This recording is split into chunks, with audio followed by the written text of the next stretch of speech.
세종어제 훈민정음. 자, 우리 합시다. 뭐냐면 당연히 세종대왕이 만든 백성을 가르치는 바른 소리, 일반적으로 그렇게 해석하니까 세종어제 훈민정음. 우리가 훈민정음 우리 글자를 왜 만들었을까? 그러니까 생각해봐. 우리 글자 왜 만들었을까? 그래서 우리 글자 왜 만든 걸 여기다 설명해 주잖아. 뭐라 그랬어? 봐봐. 나란 말씀이 뒷국에 달아 문자로 서로 삼았대 아니할세. 이런 전처로 어린 백성이 이루고자 홀빼이셔도 마침내 제 뜻을 뜯을 실어펴지 못할 놈이 아니라 내 일을 위하여 어여삐 여겨 새로 28글자를 맹가노니 사람마다 헤어 수비 니겨 날로 숨에 빼앗게 하고자 할 따람이니라. 여기에 훈민정음을 만든 이유를 썼어. 백성들이잖아. 중국 글자를 쓰다 보니까 말하고 글자가 달라. 그래서 자기가 하고 싶은 말을 글자로 쓰면 뜻이 안 통하는 거야. 그리고 하고 싶은 거 많은데 그걸 다 펼치지 못해. 그러니까 쉬운 글자 만들어서 네 하고 싶은 말, 네 생각을 표현하는 거 자연스럽게 할 수 있는 글자를 만들어 주겠다. 그래서 글자를 만들었다고 여기 밝히고 있는 거야. 우리가 지금 배워야 될 내용이 알아니? 근데 일단 눈으로 보니까 뭐 이상해. 나 선생님을 읽었지만 나 읽기도 좀 불편해. 아, 당연하지 않겠어? 이거 15세기 표기야. 15세기면 지금 21세기 아니냐? 600년 전의 표기니 당연히 아까 뭐라 했어? 언어는 살아서 꿈틀꿈틀 변하고 없어지고 뭐 이런 거라고 얘기해 줬잖아. 그지? 자, 그러니까 옛날 조상들이 쓰던 15세기 중세국어는 이렇게 표기상의 다른 점도 있고요. 문법적으로 다른 게 있고요. 또 발음도 다른 게 있고요. 글자도 다른 게 있고요. 있다가 없어진 것도 있고요. 대부분이 그렇겠지. 없다가 생긴 것도 있고요. 이런 거야. 알아니? 무슨 말이지? 자, 그거를 우리가 배워야 되는데 일단 제목부터 한번 보기로 할게. 참 이상하지요. 뭐라고 이상하냐면, 자, 이거를 선생님이 뭐라고 읽었냐면 세종어제라고 읽었어. 선생님 생종엉쟁네요? 아니야. 기준이 있어. 자, 선생님 얘기 들어봐. 한자를 이렇게 쓰고선 옆에다가 훈민정음을 썼다. 우리 글자를 썼다고. 우리 글자. 옛날에는 생각해봐. 옛날에 글자가 없었을 때는 전부 한자였잖아. 그래서 새로 만든 훈민정음 글자를 쓰는 거잖아. 표기를 이렇게 한자 표기하고 한글 표기를 한 거야. 이해됐지? 그러니까 얘를 세상 세, 그 다음에 생 이렇게 표시한 거지. 그지? 그런데 얘를 읽을 때 조심해야 될 게 뭐냐면 세종어제 훈민정음이라고 선생님이 읽은 이유가 뭐냐면 잘 들어. 한자 다음에 우리 글자를 쓰는 표기 방법을 동국정운식 한자음 표기 이렇게 불러. 한자음 표기. 동국정운식 한자음 표기를 할 때 재미난 게 뭐냐면 잘 들어봐. 자, 이거는 세상 세자를 쓴 거예요. 세상 세자. 그러면 세가 맞는 거지요. 근데 여기에는 선생님 이렇게 썼잖아요. 이렇게 받침이 없는 글자에 동그라미를 채워주는 걸 동국정운식 한자음 표기라고 한다고. 그리고 발음하지 않는 동그라미야 이건.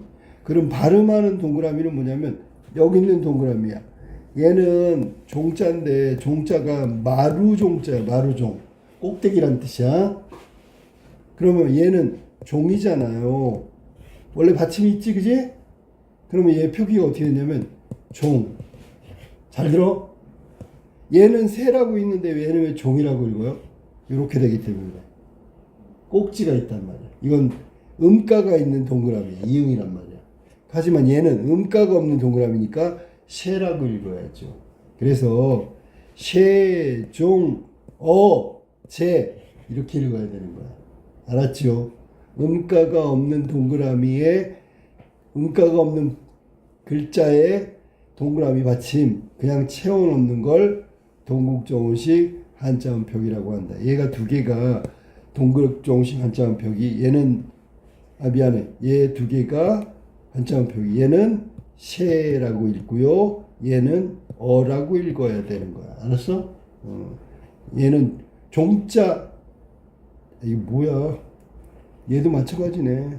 세 가지네, 그치? 나 지금 이상하네. 이 세 가지가 동조시 한자음 벽이. 알겠지? 예.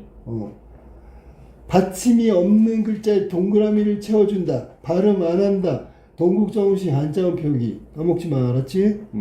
자, 그 다음에 제목에서 우리가 지금 공부하는 건 시험 공부 때문에 하는 건데 시험 볼 때 물어보는 거 하나하나 일일이 얘기하는 거 지금 훈민정음 여기에 표기상의 특징이 뭐냐면 요거였어, 요거.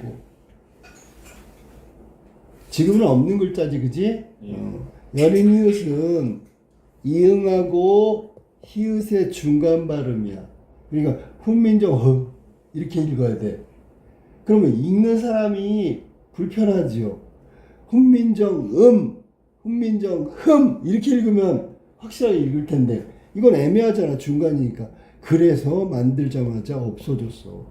제일 먼저 없어진 글자야. 자, 28자를 만들었는데 4개가 사라져가지고 24자만 남았어. 이때 사라진 4개의 글자는 자, 제일 먼저 사라진 게 이거라며.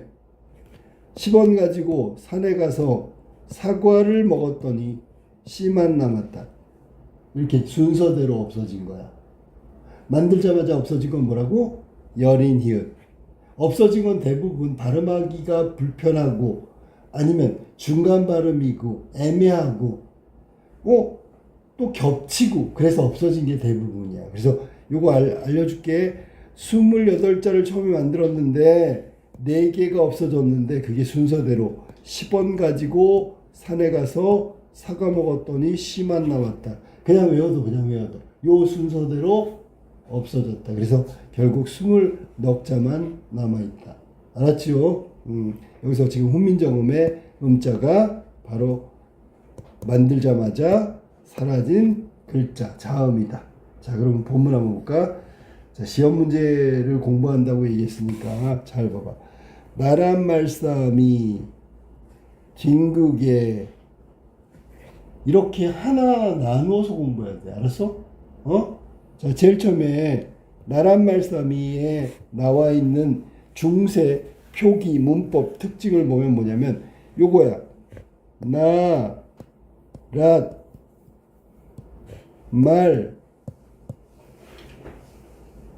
말이 이렇게 쓰면 안 되지. 말, 싸, 미. 옆에 글자 왼쪽에 점이 없고요. 여기 점이 있어. 자, 이 점이 있는 거 요거는 나중에 따로 방점은 나중에 얘기해 주기로 하고요. 복잡하니까. 자, 여기 밑줄 쳤어. 예를 들어 시험 문제가 1번. 나란 말싸 미의 중세 표기의 특징을 말하세요. 그러면 뭐라고 얘기해야 되냐면 봐보세요. 자, 이거를 자, 나, 랏, 말, 쌈, 이. 지금 표기하면 이렇게 표기해야 될 거야. 그지? 이렇게 앞말의 받침 미음이 뒷말의 첫소리에 가서 발음하고 그대로 표기했어. 이걸 이어적기라고 하는 거야. 이어적기. 이해됐어? 발음 나는 대로 표기하는 걸 이어적기라고 했고 이거는 뜻을 생각하면서 형태소를 생각하면서 썼으니까 이거는 끊어적기라고 하는 거야. 끊어적기. 그러면 현대 표기는 끊어적기죠. 중세 표기는 이어적기라고 해야죠. 그럼 나란 말싸미에 이어적기 있어? 네. 요게 이어적은 거야. 알았어? 응? 됐니? 자, 그 다음에 또 표기상의 특징을 살펴보면 나란 말싸미의 표기상의 특징은 뭐냐면 얘야 얘. 예. 이거 말고 15세기에 이렇게 표기하는 것도 있어. 이렇게 표기하는 것. 이렇게 초성에 있잖아. 초성. 글자를 쓸 때 첫 번째 자음에 이렇게 자음이 겹쳐서 표기하는 것을 병서표기라고 해요. 병서표기라고 하고, 이렇게 똑같은 걸 나란히 쓴 걸 각자병서라고 그래. 각자병서. 이렇게 다른 걸 나란히 쓴 걸 합용병서라고 그래. 합용병서.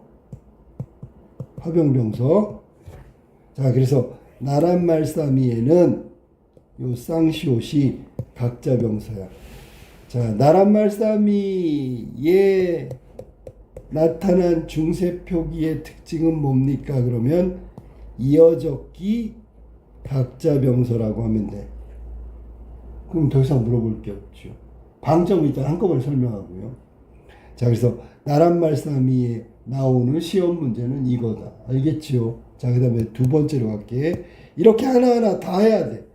뒹귀에라고 해서 뒹귀에. 여기서 시험에 자주 나오는 건 애가 비교 부사격이라고 하는 조사야. 자, 해석은 어떻게 되냐면 우리나라 말이 중국말과 달라서 지금 뭐뭐과 다르다 이렇게 쓰는데 중세에는 뭐뭐에 달라서 이렇게 쓴다고.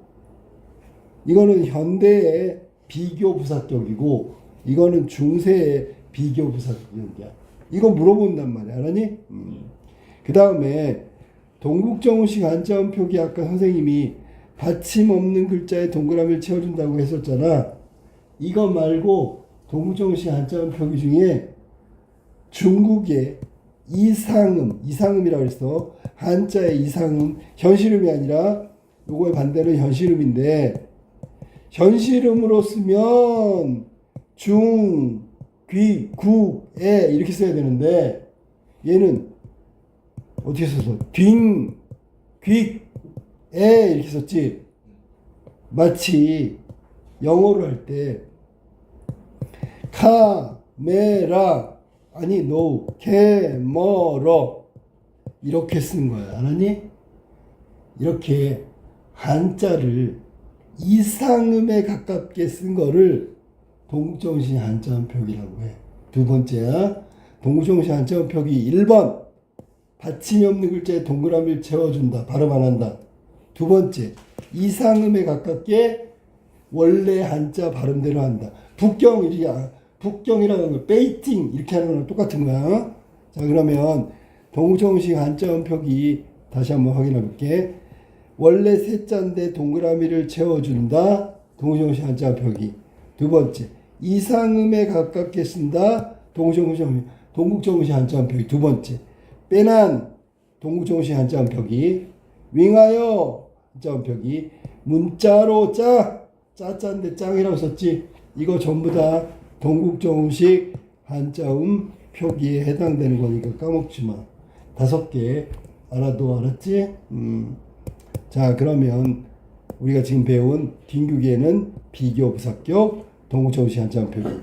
다음 달아 해석을 해야 돼. 우리나라 말이 중국말과 비교해서 다르다. 이 말은 다르다에서 왔어. 말이 다르단 말이야. 우리말과 중국말은 다르다고. 이 달아는 잘 들어. 지금은 달라라고 쓰는데 그때는 달아라고 썼어요. 이 표기를 뭐라고 하냐면 얘는 리을 표기, 얘는 리을 이응 표기라고 부르는 거야. 그러면 중세 국어의 표기상의 특징은 리을 이응꼴로 썼다 그런 거야. 그럼 리을 이응꼴로 쓰면 뭘까? 몰라 안 하고 뭐라. 됐죠? 네. 골라라고 안 하고 고라 이렇게 썼다는 거야 지금 중세는. 그 다음에 눌러가 아니라 눌어 이렇게 쓴 걸 리을 이응꼴로 썼다고 하고 이게 중세 표기의 특징이야. 자, 그래서 다라까지 했습니다. 다르다, 같지 않다, 그런 뜻이죠. 자, 그 다음에 문자와로, 문자가, 글자가, 와로는 공동격이라고 하는 거. 뭐라고? 공동격. 이름을 다 알아야 돼. 공동격. 조사겠지. 문자, 짜 할 때 아까 했듯이 이것이 동국정운식 한자음 표기다. 동국정운식 한자음 표기다. 원래 보세요. 자, 이거는 글자 자자거든. 그러면 짜라고 발음하니까 여기에다가 뭐라 하냐면 동그라미를 채워주는 거야. 발음은 안 하고요. 짜라고 있는 거야. 짜라고. 알았지? 물론 여기 나온 대로 쌍지읒도 각자병소, 아까 나왔던 말싸미의 쌍시옷하고 똑같은 자음을 썼으니까 각자병소라고 부르는 거야. 자, 그 다음에 해석 기본이야. 서르는 현대어로 하면 서로 이런 뜻이야. 그러면 서르라고 썼는데 현대어로 서로로 바뀌었어. 그러면 어느 쪽이 강하게 발음하는 거냐면 이게 강하게 발음하는 거야. 그러면 이거를 뭐라고 하냐면 강화현상 이렇게 부르는데, 강화현상이 일어나지 않은 게 중세국어의 특징, 표기상의 특징이다. 강화현상 안 일어났어. 자, 그 다음에 중요한 거 나온다. 시험에 거의 맨날 나오는 사마띠. 사마띠는 통하지란 뜻이야. 통하지. 서로 소통한다. 통한다. 그런 뜻이야. 그런데 표기리가 보니까 사마띠 이렇게 됐어. 자, 표기상의 특징을 한번 봅시다. 얘는 원래 기본형이 사맞다야. 사맞다. 받침이 뭐냐면 치읓이야. 치읓. 치읓을 써야 되는데 얘를 시옷을 썼단 말이야. 아니? 시옷을 쓴 이유가 뭐냐면 받침은 8개만 쓰는 거야. 정해져 있어. 무조건 받침 표기는 8개. 그게 뭐냐면 기역, 니은, 디귿, 리을, 미음, 비읍, 시옷, 이응 이렇게 해서 8개만 쓰는 거야. 그래서 원래는 치읓 받침인데 치읓 받침 대신에 시옷을 쓴 거야. 이렇게 8개의 받침만 쓰는 걸 뭐라냐면 팔종성, 종성은 받침이고 가족용법이라 그래. 가족용법. 8개의 자음으로 받침을 충분히 쓸 수 있다, 그런 뜻이야. 짧게 얘기해서 팔종성 법이라고도 불러. 8개 알았니? 중세국어의 받침 표기에 쓰는 자음은 몇 개? 8개. 8개는 충분하다. 팔종성 가족용법 이렇게 부르는 거야. 알았니? 그러면 여기 원래가 치읓이라 했잖아. 그러면 이렇게 쓰면 뭡니까? 라고 물어보면 사마띠라고 만약에 썼다. 여기는 사마띠는 팔종성법으로 쓴 거고 얘는 뭐라고 쓰냐면 종성, 부용, 초성이라고 불러. 받침을 원래 초성에 쓰던 거 그대로 썼다. 그래서 치읓으로 쓰면 종성부용 초성이고 시옷으로 쓰면 팔종성법이라고 부르는 거야. 그런데 중세국어의 표기의 특징은 종성의 받침 자음은 몇 개를 쓴다고? 8개. 그러니까 얘랑 이렇게 써야 되는 게 맞는 거지. 근데 이 말은 팔종성법으로 써놓은 시옷은 원래 치읓이었어. 만약에 치읓대로 쓴다. 그러면 이거를 종성, 부용, 초성이라고 부른다. 사마띠. 자, 그 다음에 두 번째. 요게 이제 팔종성법의 받침 시옷을 선생님이 설명한 거고, 사마띠 표기의 특징은 뭐냐면 또 하나가 더 있어. 디야, 디. 디가 뭔데? 원래 앞말의 받침 디귿, 티읕, 뒷말에 이가 오거나 입안몸 여, 야, 요, 유. 물론 얘네들은 형식 형태소라 했지. 의미가 없는 문법적 뜻만 있는 얘가 왔을 때 디귿은 지읒이 되고 티읒은 치읓이 되는 걸 뭐라 그러냐면 국외음화라고 불렀어. 이거 의문의 변동에서 배웠다. 자, 근데 15세기의 표기상의 특징은 보세요. 디귿하고 이가 만났으면 사마지 이렇게 써야 되는데 이렇게 안 쓰고 이렇게 썼어. 그럼 국외음화가 됐다 안 됐다? 안 됐다. 국외음화가 안 되는 표기가 맞는 표기야. 자, 암기 코드 봅시다. 외우세요. 9, 2, 1. 이게 뭐냐면 15세기 중세 표기에선 국외음화 안 됐고요. 두음법칙 안 됐고요. 원순모음화 안 됐고요. 구두원 까먹지 마. 암기 코드 구두원 안 됐다는 걸 기억해도 여기 두음법칙하고 원순모음화는 좀 이따 나오니까 나오면 설명해주고 사마띠에 국외음화 됐어 안 됐어? 안 됐죠. 이게 중세 표기 국외음화가 안 되는 게 맞는 거야. 사마띠에 그래서 이런 여러 가지 얘기가 나오고 사마띠 아니할세 자 여기 아니할세 아니할세 아니함으로 라는 뜻이야. 아니함으로 서로 통하지 아니함으로 이런 뜻이야. 그럼 여기서는 시험 문제가 뭐가 나냐면 자 보세요. 하지 않다. 이게 현대국어의 표기야. 현대국어의 문법은 하지 않는다. 이렇게 하지만 중세에는 아니한다. 아니 먹는다. 이 아니가 앞에 나와. 이렇게 쓰는 게 일반적인 문법이란 말이야. 아니 먹었다. 아니 했다. 아니 놀았다. 아니 한다. 아니 먹었다. 아니 놀았다. 아니 이렇게 나오는 게 중세 표기의 특징이다.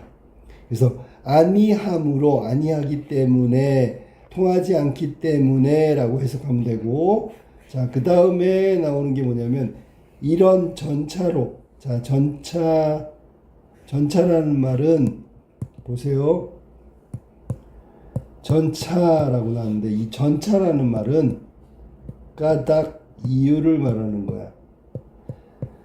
그런데 이 말은 소멸됐죠. 죽었단 말이야. 지금은 안 써. 자, 그러면 해석을 해보면 서로 통하지 아니함으로 이런 전차로 어이 중복됐네.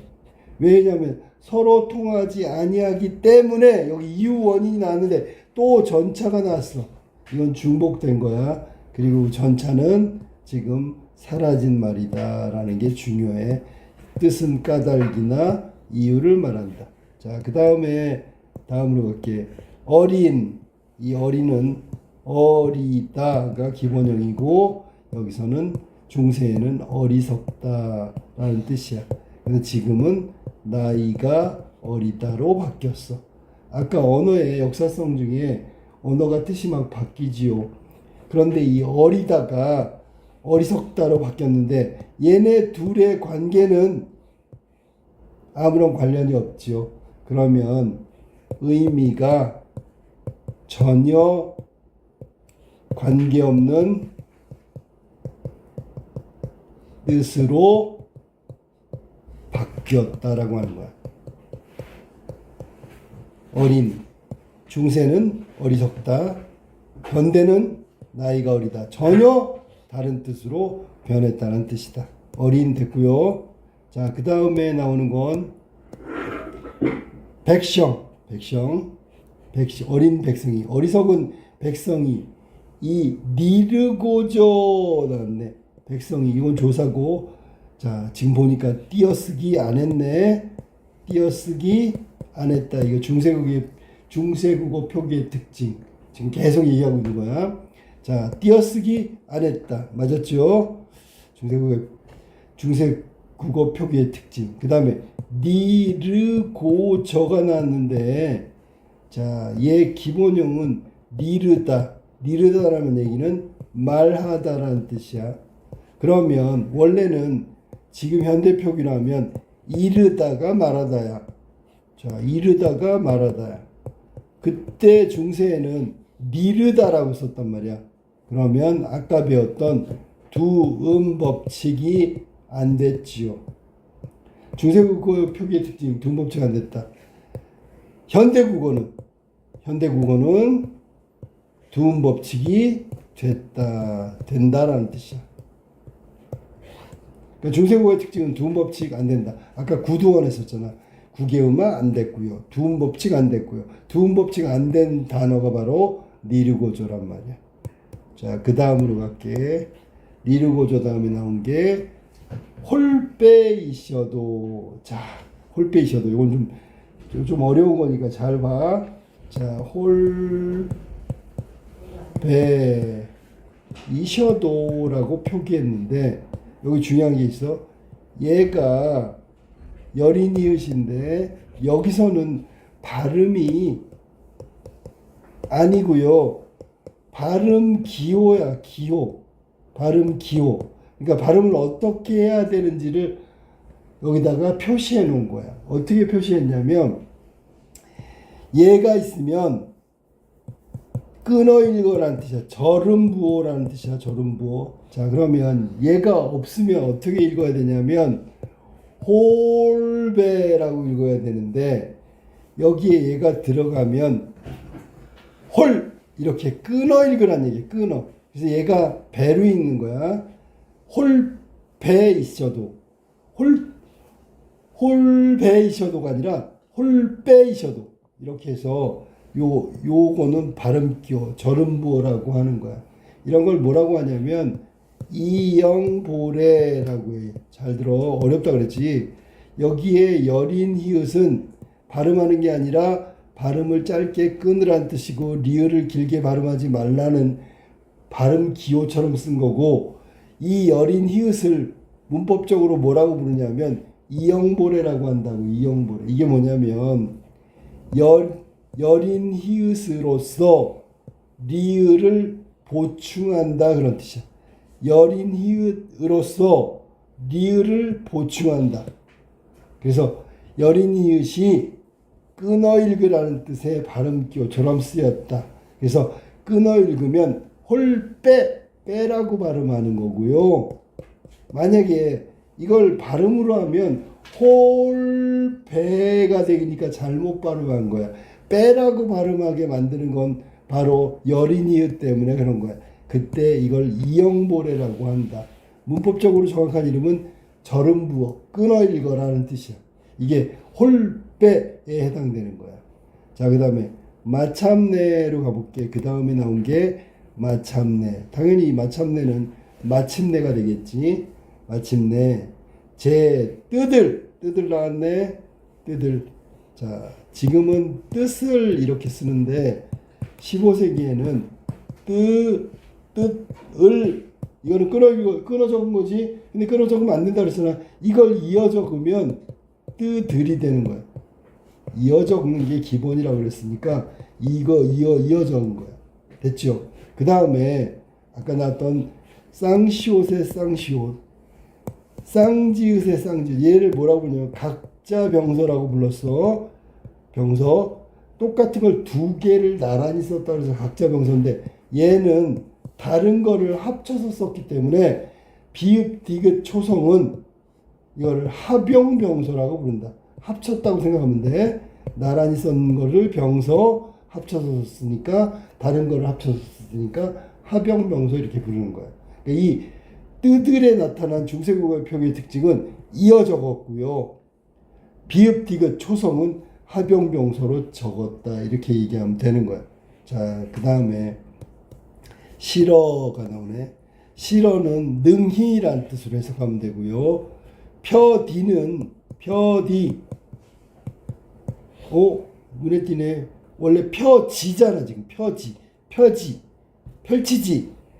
그러니까 얘는 구개음화가 되지 않았다라는 것을 보여주는 거야.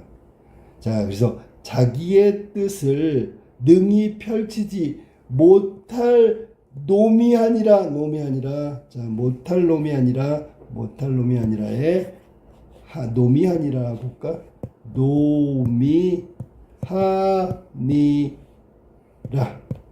자, 여기서 이거를 중세국어 표기를 현대국어로 바꾸면 놈이 하니라 이렇게 바꾸겠지. 그럼 요게 이어적인 거야. 이어적. 자, 그 다음에 외워도 하다가 있고요. 하다가 있는데 이 하다는 많다는 뜻이야. 자, 놈은 사람을 말하는 거야. 근데 지금은 XX 놈 그러면 XX 놈이 되는 거죠. 이렇게 바뀌었지. 역시 뜻이 달라진 거죠. 옛날에는 15세기에는 그냥 사람을 말했었는데 지금은 나쁜 놈, 미친놈 하는 비팅, 비하시키는, 우리가 이걸 비속어라고 그러지. 비속어, 욕하는 걸로 바뀌었다고. 이것도 뜻이 달라진 거야. 알았지? 무슨 말인지? 그 다음에 여기는 하다가 많다는 뜻이니까 그런 사람이 많다. 그렇지. 그런 사람이 많다. 이런 뜻이야. 그러면 이렇게 아래아에 하다는 무슨 뜻이냐면 우리 영어로 하면 do, 뭐뭐 하다. 그런 뜻이야. 조동사로 쓰인 do 있잖아. 그러니까 뭐 어떤 일을 행하다, 하다 그런 뜻이라고. 이게 여기서는 아래아를 찍으면 안 돼. 알겠지? 자,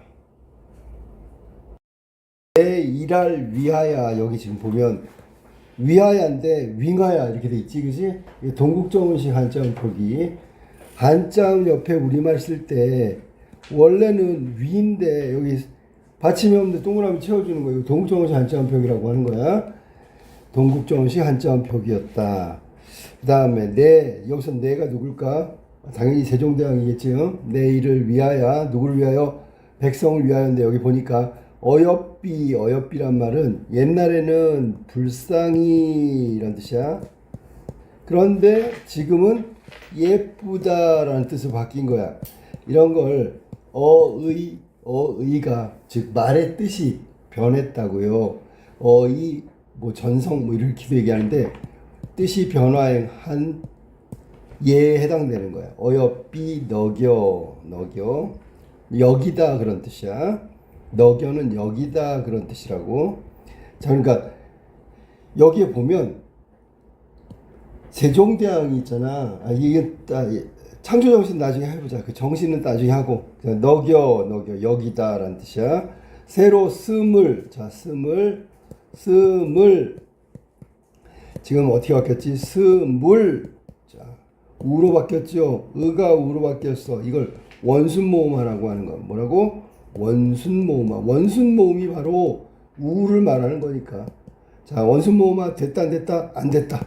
이건 15세기 표기니까 15세기에는 원순모음화가 안 됐고 지금은 원순모음화가 됐다 그런 얘기야. 8글자 짜짜에 동그라미 붙었으니까 얘는 또 동일하게 동국정원식 한자음 표기에 해당되지. 랄, 여기서도 이것도 모음조화에, 모음조화는 너무 많이 잘 엄격하게 지켜졌기 때문에 알아야 돼. 지금은 문자를 이렇게 하잖아. 를. 근데 그때는 문자랄 이렇게 했단 말이야. 그러면 앞에 나와 있는 게 문자라고 해서 짜에 아래하가 있지. 그러니까 이거 맞춘 거야.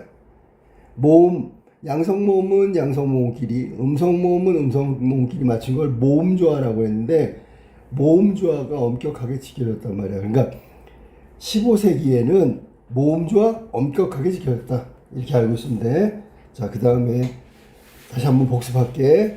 양성모음에는 오, 아, 요, 야 양성모음이고 아래아까지 하면 5개가 양성모음. 음성모음은 우, 어, 유, 여 그 다음에 의까지 음성모음이라고 생각하면 돼. 그래서 얘네들끼리 쓰는 걸 양성모음은 양성모음, 음성모음, 모음조화라고 하는 거예요. 여기 지금 문자 랄 할 때 랄, 여기 랄하고 문자에 아래하고 이게 모음조화가 지켜졌다는 그런 뜻이야. 자, 그 다음에 문자를 맹가노니, 자 맹가노니가 나왔네. 맹가노니는 만드노니 뭐 이런 뜻이야. 근데 여기서 시험에 자주 나오는 건 뭐냐면 맹가노니가 자 맹갈다에서 온 거야. 맹갈다. 여기 밑에 동그라미가 있는 이거지. 맹갈다에서 맹가 나 오 니 이렇게 분석해야 돼. 알았어? 분석을 이렇게 해야 되는 거야. 이거 나중에 분석하는 거 다시 해줄게. 자, 그러니까 내가 해석을 하면 내가 이를 위하여 어여삐 여겨 불쌍히 여겨 새로 28글자를 만들었어. 사람마다 하여금 헤어 나 즉시 옛날에 동그라미 2개짜리도 있었어. 헤어 하여금 시켜서 하여금 사람마다 하여금 수비는 쉬비가 순경은 비읍이라고 하는 거야. 나중에 쉬이 다음에 수이 이렇게 바뀌어. 요것도 좀 알아뒀으면 좋겠어. 이렇게 해서 자 훈민정음에 썼던 15세기 글자가 이런 식으로 해서 바뀌는 거야. 그럼 여기 지금 자 여기는 지금 수비니까 여기서 수위에서 바뀌기 전에 요 사이에 수비가 나와야 되겠지, 그지? 수비 쉽게 이런 뜻이야. 이건 니겨는 익혀서 연습해가지고 쉽게 익혀 날로 수매 시험에 자주 나오니까 잘 알아도 수매 여기 지금 수매 이게 어떻게 해서 나온 거냐면 제일 처음에 기본형은 쓰다의 쓰. 자, 그 다음에 어간이지. 자, 모음자 아까 얘기했었지. 모음자 음모음 다음에 우가 나왔어. 그 다음에 조사 애가 붙은 거야. 그래서 전부하면 수음애인데 여기서 의가 탈락하는 거야. 탈락하면 이것만 남죠, 그지?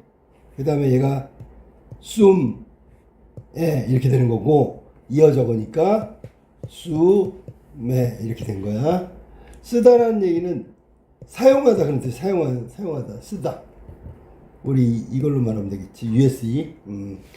그래서 여기 날로 매일같이 everyday 사용함에 삐난도 이상음에 가깝게 이야기하는 동국정신 표기다 라고 생각하면 돼.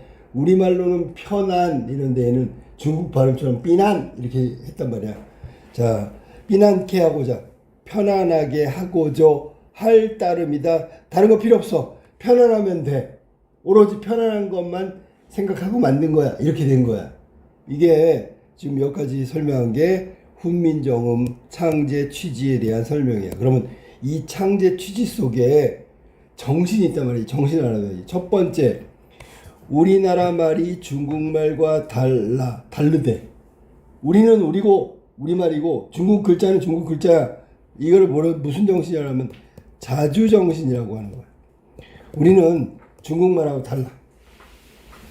이런 뜻이야. 그 다음에 두 번째는 내 이를 위하여 어여삐 너겨. 자, 이걸 뭐라고 하냐면 백성을 사랑하는 마음 애민정신이라고 부르는 거야. 애민정신. 자, 세로 28글자를 맹가노니 세로가 중요하지. 세로 만들었대. 창조정신이라고 하는 거야. 새로 만든 거니까.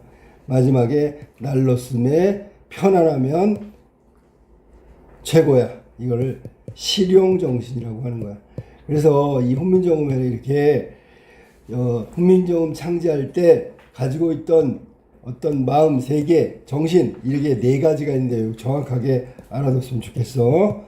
자주정신, 애민정신, 창조정신 그리고 편안하게 쓰는 실용정신 이렇게 해가지고 4가지 정신이 등장한다. 이렇게 알고 있으면 된다. 자, 그러면 시험에 나오는 거 더 중요한 걸 이야기하도록 할게요. 이 해석은 기본이라고 했다. 자, 지금 볼까? 여기 정리가 돼 있네. 책에 현재는 쓰이지 않는 4개, 5개 전부 다 하면 등이 존재했다. 여기 기본자가 아닌 것도 있어. 자, 그때 뭐라 했지? 선생님이 그때 원래 28글자를 만들었는데 4글자가 없어져가지고 20넉자가 남았다 그랬잖아. 이 4개 없어진 게 뭐냐면 10원 가지고 산에 가서 사과를 먹었더니 씨만 남았다. 이렇게 된 거잖아. 그지? 그러면 여기 지금 이게 있었는데요. 선생님 순경음 비읍은 어떻게 된 거예요? 얘는 있잖아. 글자는 없어졌는데 소리값은 남았어. 소리값. 오나 우로 바뀌었어. 그래서 얘는 기본자가 아닌데다가 소리값이 남아있어서 글자는 소멸된 건 맞는데 소리값은 남아있다. 이해됐지? 그지? 글자가 없어진 건 맞아. 근데 얘는 있잖아. 솔직히 말하면 글자가 아니지요. 아까 선생님이 얘기했는데 이거 볼래? 쉽이 이게 이렇게 되잖아. 어떻게? 쉬비. 이 앞에 비읍이 뒤로 가서 그냥 붙어버린 거잖아. 그래, 이건 순경음 비읍이라고 해서 비읍이 아니고 부르르 마치 프랑스 말처럼 부르르 뭐 이런 발음이야. 그러니까 얘가 나중에는 진짜 오나 우로 바뀌니까 글자는 없어진 건 맞아 하는데 소리값이 남아있기 때문에 기본 글자도 아니니까 거기서 빼는 건 아니다. 응? 그 다음에 글자 왼쪽에 방점을 찍는다 그랬지. 성조 표시. 근데 성조 표시 얘기해줬지? 성조 표시. 자, 평성은 아무것도 안 찍고요. 상성은 2개 찍고요. 거성은 하나 찍고요. 그 다음에 입성은 받침에 바다사자가 흥, 바다사자가 여린이웃. 받침에 이게 나오면 입성이고요. 입성인데 그 점을 가지고 점이 없으면 평성적 입성, 점이 2개면 상성적 입성, 점이 하나면 거성적 입성 이렇게 나눈다 그랬잖아. 글자 왼쪽에 찍는 거야. 자, 보세요. 글자 왼쪽에 어떻게 찍었나? 자, 봅시다. 글자 왼쪽에 어떻게 찍었나? 여기 보면 자, 글자가 나 옆에 없지요. 평성이야. 이해됐니? 왼쪽에 찍은 거니까 이렇게 찍어야 돼. 이렇게 하나 있네. 거성.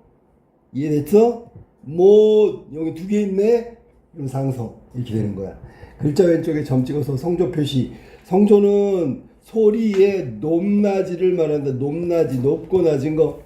그래서 평성은 낮은 소리, 거성은 높은 소리, 상성은 낮았다가 높아지는 소리, 입성은 높은데 빨리 끝나는 소리. 이렇게 되어 있는 게 사성책이었다. 그 다음에 음절의 첫머리에 둘 이상의 자음이 나온다. 자음 군이라 해서 어두자음군. 예를 들면 말싸미 싸 하면 이게 쌍시옷.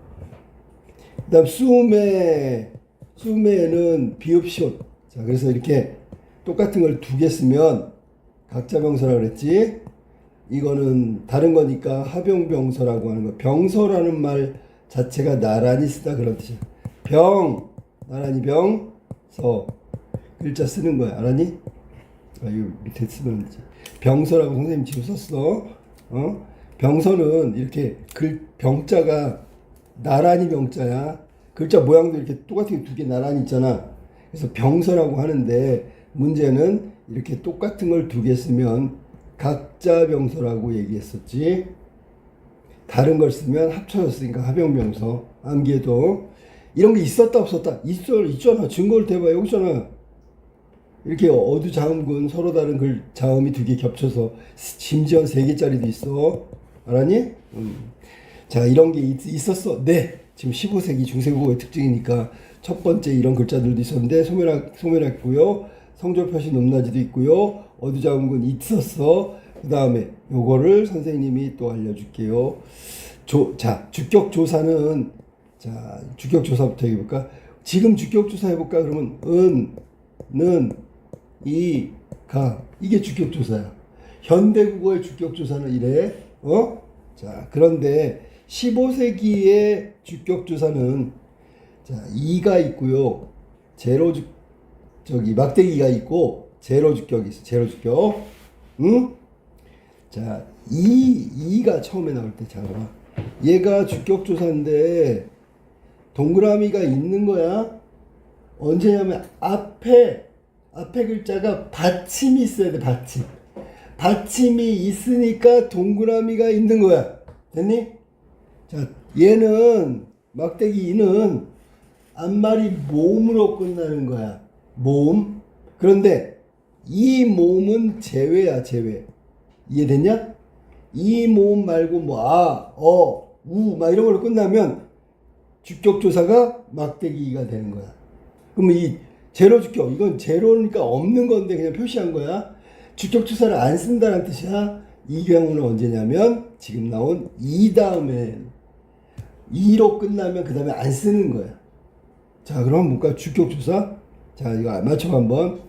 말싸미 우리나라 말씀이 주격조사거든. 자, 그럼 얘는 원래 선생님 봐봐.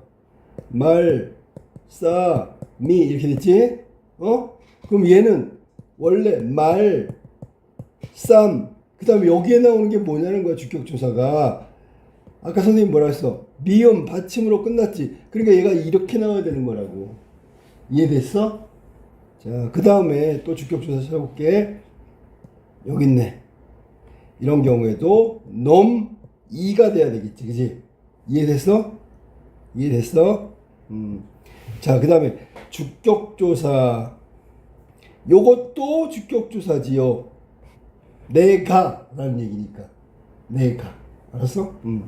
나이라고 했으니까 됐고, 내가니까 이렇게 쓴 거야. 자, 선생님 봐봐. 이렇게 쓴 거야, 사실은. 나이. 막대기 2 합쳐지니까 내가 됐죠. 이해됐습니까? 다음에 또 주격조사. 자, 이런 거 있어. 부, 리, 기, 푼, 남, 간. 이거 용별천가에 나오는 거거든. 얘가 주격조사가 여기 붙어야 되는데 뭐로 끝났냐? 모음 2로 끝났지. 2로 끝나면 안 쓰는 거야. 제로 주격이라서. 뿌리가 깊은 이런 뜻이거든. 이렇게 하면 이하고 제로 주격 중에 여기에 해당된단 말이야. 이건 없다는 뜻이야. 그래서 이렇게 표기하는 거야. 뿌리 깊은 이렇게 표기하는 거라고. 그래서 제로 주격까지 해서 주격조사가 표현이 몇 가지? 3개. 현대국어는 은는이가 됐죠? 자, 그래서 요거 지금 선생님이 설명한 거야, 이거. 앞말에 자음으로 끈 받침이 있으면 동그라미가 있는 이 모음, 이 모음이 아닌 모음으로 끝나면 막대기 이. 그 다음에 이 모음으로 끝나면 안 쓰는 거. 제로 주격. 됐죠? 그다음에 조사, 이거 볼까? 예. 자, 선생님 봐봐. 양성일까, 음성일까? 양성이야. 알았어? 그 다음에 양성일까, 음성일까? 음성이야. 됐어? 양성, 음성 말고 또 하나 나온 게 바로 이해란 말이야, 이해. 얘는 양쪽 다 쓴다 생각하면 돼. 그래서 조사에 애조사가 아이의 애가 있고 양성모음, 어이의 애가 있고요, 이해가 있다. 3가지나 됐다. 조사 표시가. 자, 그 다음에 다음 거 가자. 자, 적기는 나란 말 싸미처럼 이어 적기가 일반적이다. 근데 끊어 적기도 혼용되고 있다. 이거는 뒤에 나와 있는 소학원에서 나오면 알려주도록 할게. 그다음에 체언과 조사가 결합하거나 어간과 어미가 결합할 때, 자, 이거야, 이거. 모음조화가 잘 지켜졌다. 이게 엄격이야, 엄격. 엄격이란 얘기는 웬만하면 99.9%는 다 모음조화를 지켰다는 얘기야. 자, 여기 빠진 거 있지. 구두원. 안 돼. 구두 한 켤레면 안 된다 그랬지. 구개음만 안 됐고요. 두음 법칙 안 됐고요. 원순모음 안 됐어. 요거까지 알아두면 15세기 표기상의 특징을 지금 설명한 거야. 또 있나 볼까? 여기는 없네. 그치? 자, 여기 이제부터 한번 보자. 사마띠 나왔어. 여기서 표기상의 특징을 한번 찾아볼까? 일단 아래아가 쓰였다. 아래아 점 맞죠? 그다음 사맛 시옷 받침이지. 발정성 가족용법. D 구개음 안 됐다. 이렇게 공부해야 된다고. 자, 그다음에 못할. 야, 이것도 학교에서 배울지 안 배울지 모르는데 못 옆에 왼쪽에 방점 2개 찍었으니까 상성이라는 성조 표시가 있어? 네. 디귿 받침 발정성 가족용법. 근데 못할 여기에 나와 있는 리을 히읗인데 이게, 자, 잘 들어봐. 이거 잘 들어봐. 얘가 있잖아. 발음이 안 나는 대신에 문장보호 역할을 하는 거야. 문장보호. 문장보호가 뭐냐면, 자, 원래는 이렇게 하면 하라고 길게 발음해야 돼. 왜냐하면 리을이 유음이기 때문에. 근데 얘가 문장보호 역할을 한다 그랬지. 길게 발음하지 말라는 뜻이야. 짧게 발음하라고. 그래서 얘기를 할 그러면 안 되고 할 이렇게 발음하라는 얘기야. 그래서 얘는 지금 이영보레라고 하는데, 이영보레. 잘 들어. 이영보레. 자, 이영보레라는 건 여린 히읗을 가지고 리을을 보충한다. 그래서 여기에 나와 있는 여린 히읗은 문장 보호라 했지. 문장 보호 같은 역할 발음이야. 그래서 이름이 뭐냐면 절음부호라고 그래. 절음. 끊어 읽어라는 뜻이야. 알겠지? 그래서 여기 지금 거기 본문에 나와 있는 자 이거를 절음부호인 얘가 없으면 미안하다. 못할 놈이 이렇게 읽어야 되는데 얘가 있으니까 못할 놈이 이렇게 되는 거야. 못할 놈이 무슨 말인지 알겠지? 발음을 제대로 하게 하려고 거기다 써놓은 이형벌에 해당된다. 어렵죠? 자, 그 다음에 나온 거는 수비가 나왔네. 수비. 이렇게 하나하나 전부 다 공부해 둬야 되는 거야. 이미 다 설명을 했지만 다시 한번 복습 차원에서 이야기한다. 수비 보니까. 자, 성조 표시 나왔지. 왼쪽에 점두개 상성. 점 하나짜리는 거성이야. 자, 수비의 비, 순경음 비읍. 이름이 뭐라고? 순경음 비읍. 비읍을 입술 소리 내라는 얘기야. 부드럽게. 그래서 수비. 자, 수비는 나중에 어떻게 바뀐다고? 수이. 그 다음에 쉬. 쉬가 뭐야? 쉽게. 빨리. 뭐 이런 얘기야. 자, 그런 이런 표기에 변천이 있으니까 좀 알아뒀으면 좋겠고. 자, 그 다음에 또 나온 거 한번 볼까? 중세국어 봐봐. 니르고죠. 두음법칙 안 됐잖아. 두음법칙이 뭐냐면 글자의 첫 소리에 니을이나 니은이 오면 좀 발음하기 어려워. 북한은 이거 하고 있지. 노동자 막 이러잖아. 노동자 발음하기 어렵지. 그래서 발음하기 편하게 하려고 노동자 이렇게 바꿔서 하는 걸 두음법칙이라고 그래. 두음법칙. 근데 15세기에는 두음법칙이 안 됐다 그랬잖아. 구두원 안 됐다 그랬잖아. 현대국어에서는 바뀌었지요. 두음법칙. 미루고자 그러면 너무 힘드니까 이루고자, 말하고자 이런 얘기야. 자, 그 다음에 표디. 자, 표디도 발음이 안 좋지요. 발음하기 힘들어. 디 이거보다는 표지가 훨씬 더 발음하기 좋지. 그러면 이건 구개음하죠. 됐어? 아까 얘기했던 거 이거구나. 자, 선생님 봐봐. 내가 아까 구두원 안 된다 그래. 구두 한 켤레 있으면 안 된다고 얘기했는데 이거야. 이거 구두원. 됐니? 구두원. 순서가 바뀌었지만. 자, 그 다음에 현대국어는 스물 원수모마 됐다. 이게 각각의 음운 법칙을 설명하는 거니까 잘 알아도 구개음하니까 얘가 이렇게 와야 되겠지. 그지? 그 다음에 얘 원수모마니까 이렇게 와야 되겠지. 그 다음에 니은이 탈락하는 거 두음법칙이란다. 이거 잘 알아도. 두음법칙은 니은이 탈락해서 이응으로 바뀐 거야. 탈락이다. 탈락. 왜 탈락인지 알아? 이하고 발음하면 똑같잖아. 그럼 얘가 음가가 없기 때문에 니은이었다가 이렇게 된 거야. 그러니까 니은이 있다가 없어졌으니까 탈락이라고. 그래서 두음법칙은 탈락 이렇게 얘기하는 거야. 자, 조사 한번 바꿔볼게요. 자, 이거 나왔잖아.